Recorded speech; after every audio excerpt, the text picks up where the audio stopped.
So I need help diagnosing what this is. Has spray starting fluid in the intake, and it kind of wants to start. Then it sounds kind of rough, but let's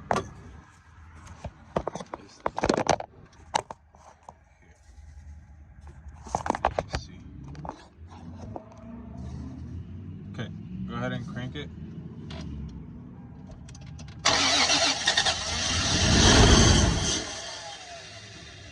Okay, no, that was good. Sounded good. Okay, that's good then. Wants to start, so it probably has no fuel coming from the gas tank somewhere. Figure it out. Fuel pump most likely. We'll see.